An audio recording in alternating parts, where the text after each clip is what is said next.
What's up, solar nerds? Welcome back to the channel. Today we're going to be doing some crimping, some cable making, all the things you're going to need to do. Now, bright lights, chrome dome, that doesn't mix too well, so I'll be representing the birds today. Putting it on backwards so I don't have any shadows on my face. I mean, I know it looks cool and everything, but this is functional. All right, back to it.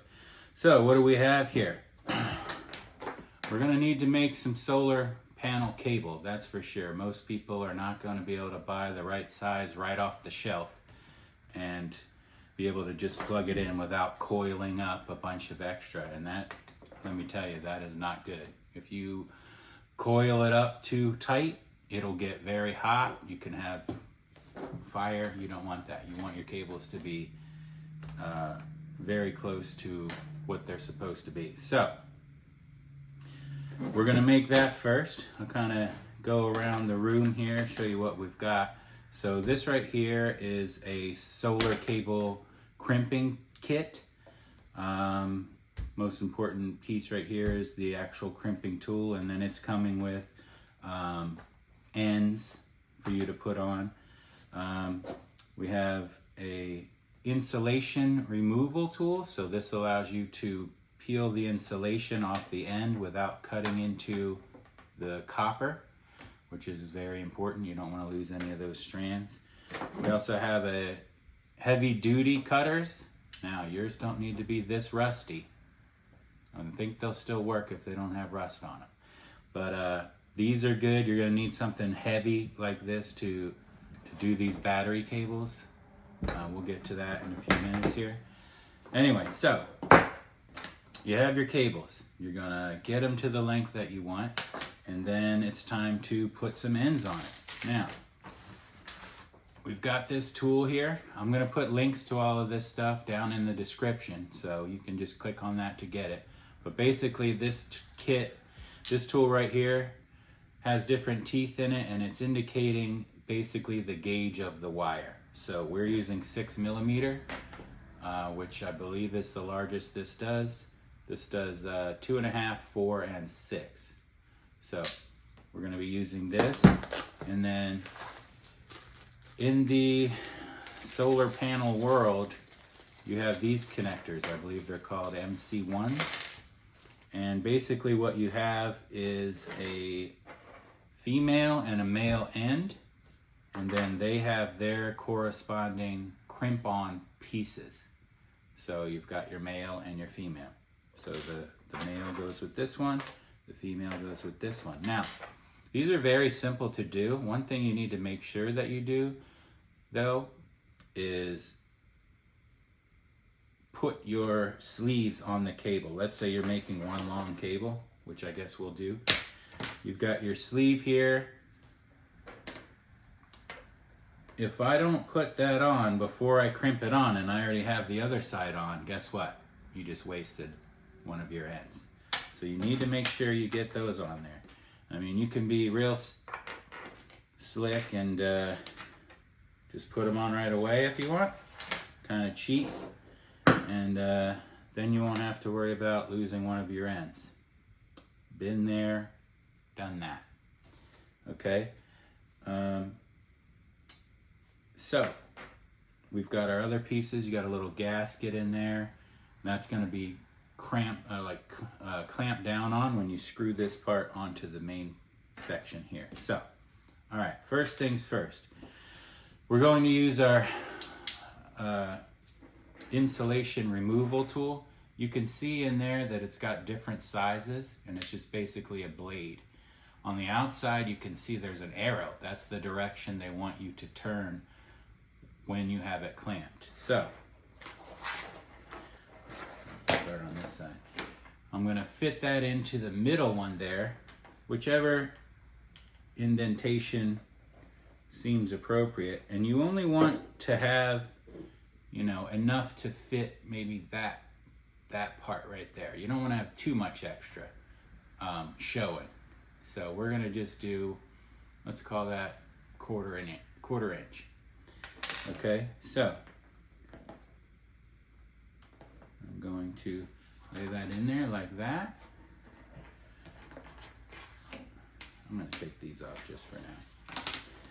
Okay, so I've laid that in there, you can see, and now I'm going to spin it. And this is the tricky part. I hear a bunch of different things for this, 5, 6 turns, something like that. I usually just spin it until I feel something different. You can feel vibrations in it. And these have 2 layers actually, these cables.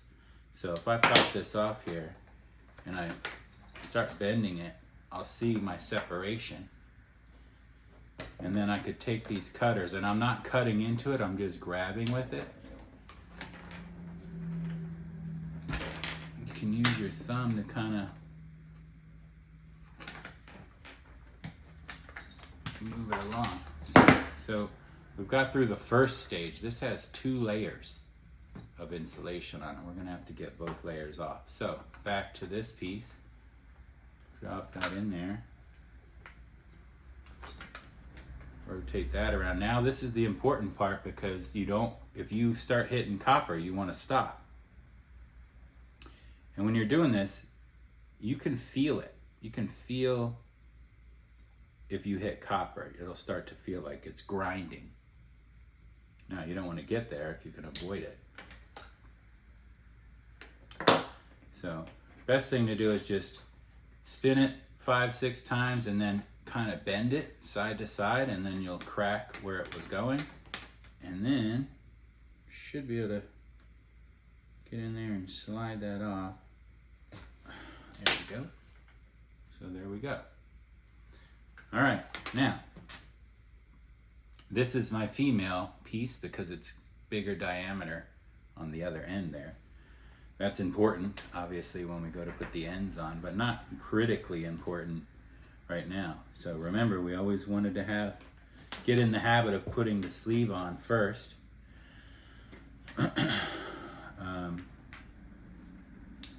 Yeah, I mean, I guess you probably could still slide it over that, but all right. So we're going to slide this inside here, just like that, and then right on the crimper, you'll see there's what looks like a W. That's where you want the U-shaped part of the clamp to go in. So the part that looks like a W, when it clamps down in, it's going to curl around. That's how you want to set that. So let me see if I can get there for you.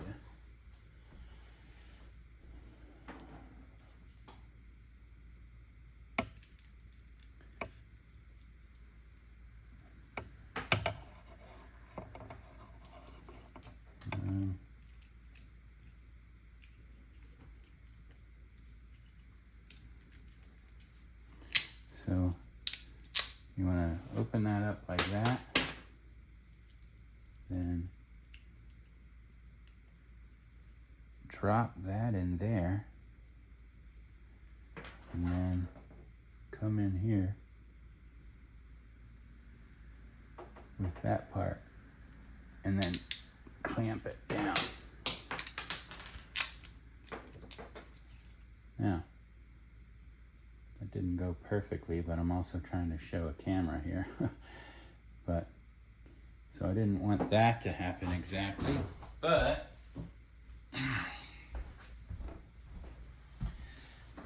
you get the idea. So, now you would not leave this like this. I mean, you want to make sure that's perfect. That needs to have all the wires clamped around it like that. And I'll make sure I do better on the next side here. But what we're going to do here now is put this all together. So put your little gasket inside here. So it looks like that. And then we're going to slide this piece in. And then screw this piece on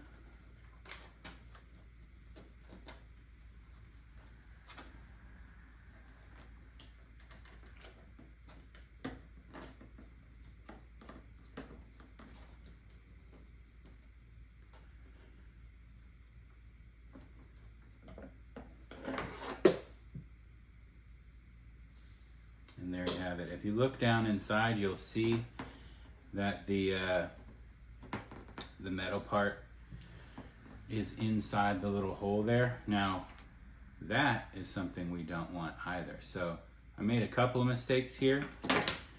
Number one, I gave myself too much copper showing. And then number two, I didn't get them all inside. So let's see if I can do better when I'm actually focusing on it right here in front of myself and not trying to put it in front of the camera. All right, so first step, I'm going to do just a little 1/4 inch.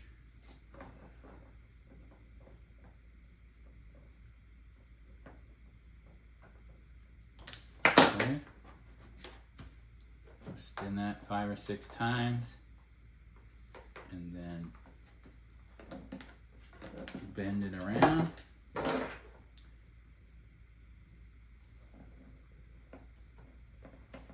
Work that top part off. Again, I'm not cutting, I'm not like pressing down. I'm just trying to use those cutters to grab the insulation. There we go. Ooh, look, I got lucky. And I was able to actually get both in one shot. Okay, now,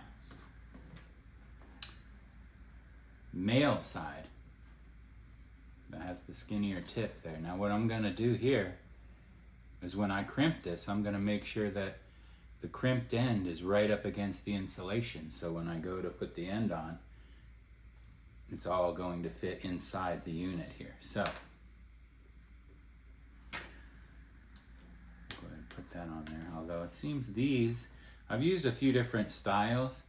These seem to pass over top, which is great. So I don't really have to do that. There are others that won't pass over the tip. So that was why I was saying that you should keep that on the inside. Doesn't seem to be an issue with these, but you should definitely pay attention to that, or you might end up losing some ends. All right, so once again, we're going on the, what I was calling a W. So you're basically taking the U shape and pressing it into the W shape so that it forces those to curve around. So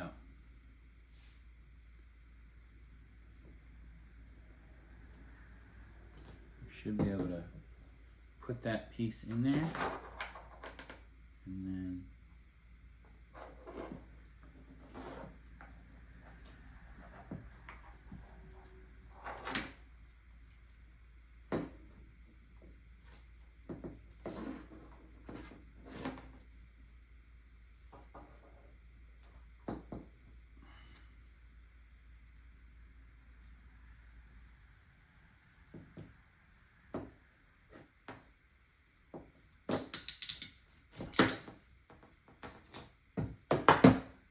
there we go. Now, if you can see that, we nailed it. We got the entire group of strands inside, and that's not going anywhere. That is clamped around it, and then we have it right at the insulation there, so that when we put this together, we're going to have the insulation inside the end, where it's going to remain safe and waterproof. So I'm going to press that on, screw that piece on nice and snug so that that rubber gasket gets clamped down around on the insulation, which is not the case over here. So this is the correct way of doing it. See, I showed you the wrong way to do it as well as the right way. Anyway, so now you have a male and a female. They go together like that. And there you have it. So, do it this way, not that way. All right. Now, Okay, so that's our solar cables. Hopefully that wasn't too confusing.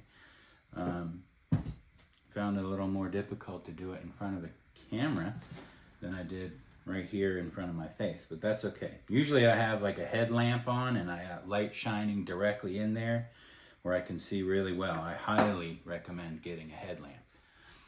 Okay, so next up, the big cables. So these are going to be critical, and a lot of the time for your batteries. Now, a lot of the times you buy a battery and it'll come with cables. The batteries that I bought came with cables, but the cables were so small, they were not even recommended for the application. So my recommendation is to go way overkill with the battery cables. So these are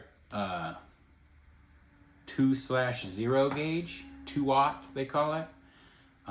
This is rated for way more than I can possibly use, but there are some charts that you can find online that will tell you how heavy a gauge you need for how much current and how much distance. And so you want to, those three things need to be taken into consideration when you're deciding how large of a cable, whether it be the solar cables or the battery cables.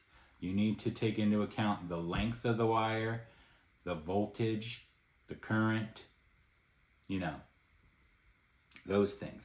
You know, the length and the current are going to tell you how much big of a gauge you need. So, all right. Now, these cables, these are fun to work with. They are very heavy and they are hard to cut, and that's why we get these bad boys. All right, so you're not cutting this with anything smaller than this. All right, and I'm gonna have a link in the description for this. I believe these two, maybe they came as a kit, maybe not. You'll see that in the description. Anyway, so I'm gonna just show you how these cut this wire. So again, 2-aught cable.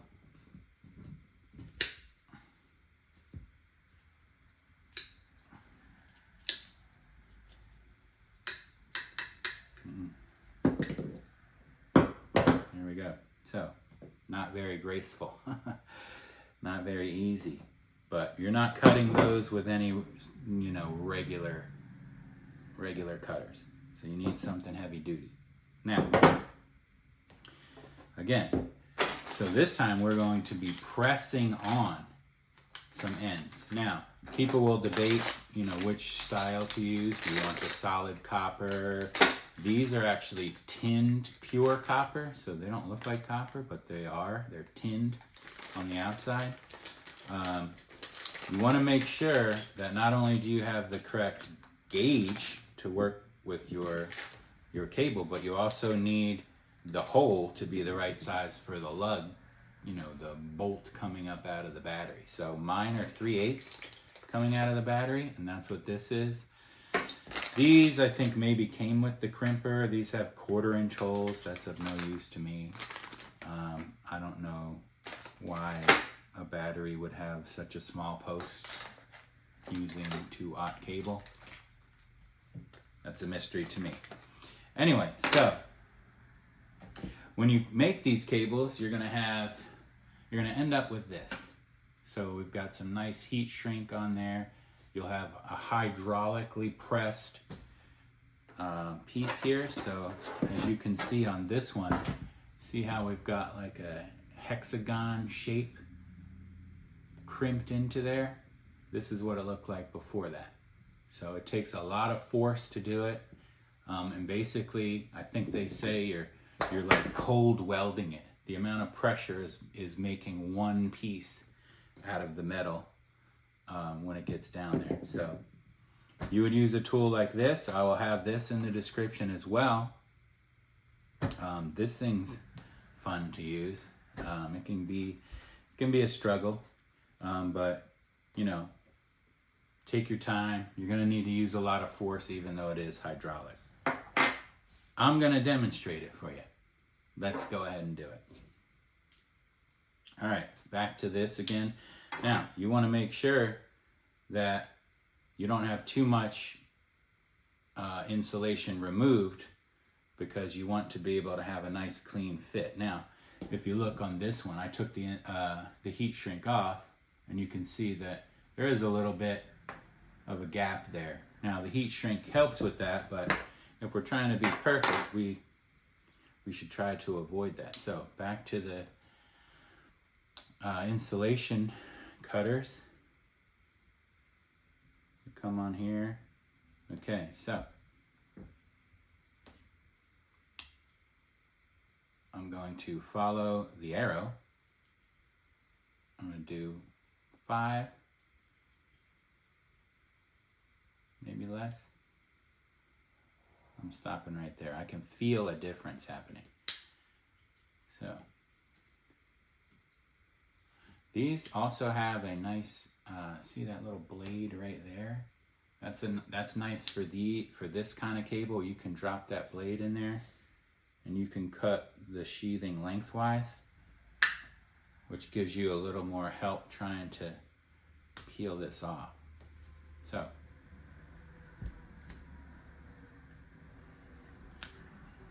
there we go. All right, so that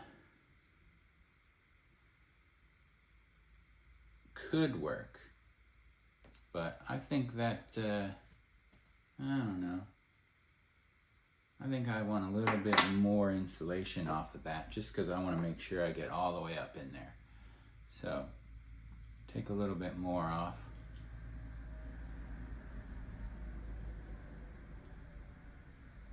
Like 5 turns. And then we'll use the cutter again. Oh, that's what happens when you have a short cable. Pulled it all the way through. That won't happen to you. You'll have much longer cables.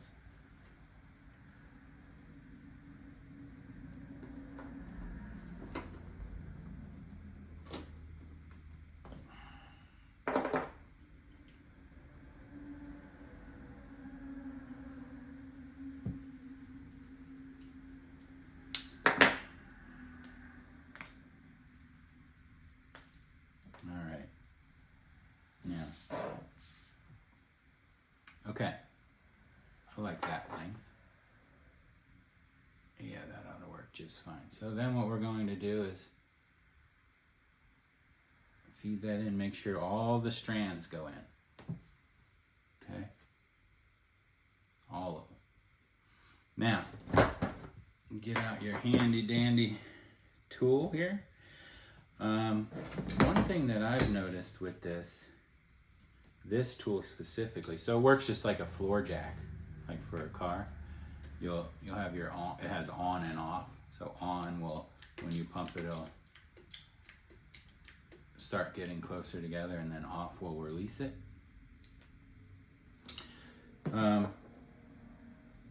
One of the things that I've noticed with this is sometimes it's better to use the size down from the size it shows. So what I have in here is the 1/0 gauge, and that I've had better luck with that. I'm not sure why the 2 gauge stuff, or the 2/0, just doesn't crimp enough. I'm not sure if it's a defect in this unit or not, but I've been using the 1 step smaller, and it's been doing way better. So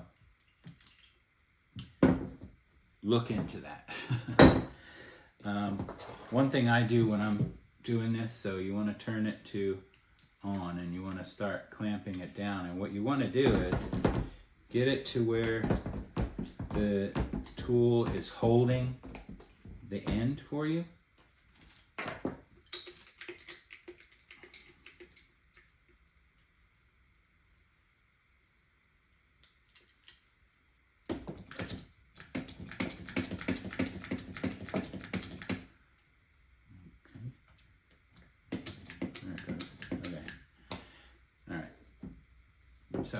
take the end, put it in, crank it until the little lip is kind of flush. I hope you can see that. See where the lip would be flush, and we're gonna have the tool holding that for us. Just enough so it doesn't move. But I'm kind of pulling that way to keep that lip right on the edge of the die, which is what they call those. There, now I can hold it. And by the way, this tool has all different sizes. You can see them in here. You can change these pieces out for whatever size cable you're using. So then you want to get your cable in there and make sure that you got every strand in there. Okay? And now, this tool requires your body weight. So, I'm going to hold that in there, and then I'm going to start cranking. And you really want to you want to go as far as it'll let you.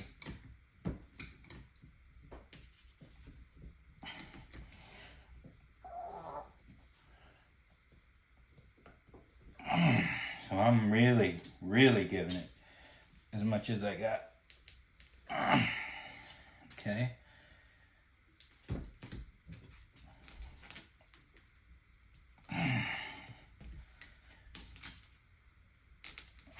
All right. And now release it. And check that out. That is cold welded on there. That is not ever coming off. Look, I pulled the sheathing back. Okay, so we have that. Now, you want to have some shrink wrap to put this heat shrink on, just to cover up that gap there. This is high power, so you don't want any gaps where anyone could ever touch that metal. And I like to bring the heat shrink all the way up to the tip. That way, if I'm going into a battery terminal that has protection over it, then you're overlapping the protection so that there's no way something could drop on there and touch the metal, like a wrench or something like that. So you want to get some of this and then get some scissors. Now, you don't have to have pink scissors. I hear other colors work, but if you can get some pink ones, you do that. All right, so I'm gonna cut a piece here.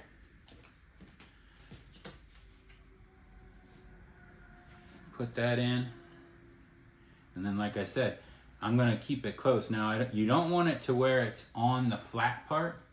You don't wanna clamp, this is gonna be clamped down onto something. So you don't wanna start your heat shrink like on it. That's not good. You wanna be back to where it starts to taper away from that flat edge. All right, then you wanna have a heat gun here. See, we're looking to end up like that. Get your heat gun out. Turn that bad boy on. And then you're just gonna go around it and it's gonna shrink right onto it. Some people use like a torch to do this. I don't know. If you wanna be fancy, I guess you could do that, but heat gun works good.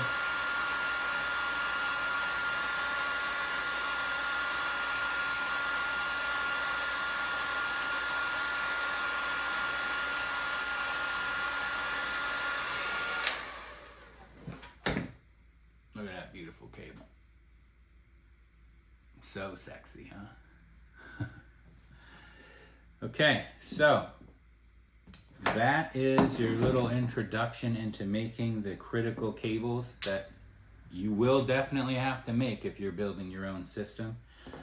Again, I'm going to put links to all of these things in the description. Everything here, maybe even the pink scissors. What do you think? Definitely, I highly recommend all of these parts. There's other ones out there that you can get. these crimpers over here, the hydraulic crimpers, you can also get manual ones, but they're probably going to be, you know, really big to get all the leverage that you need. I've seen some of those. People say they like them. Those are definitely an option as well.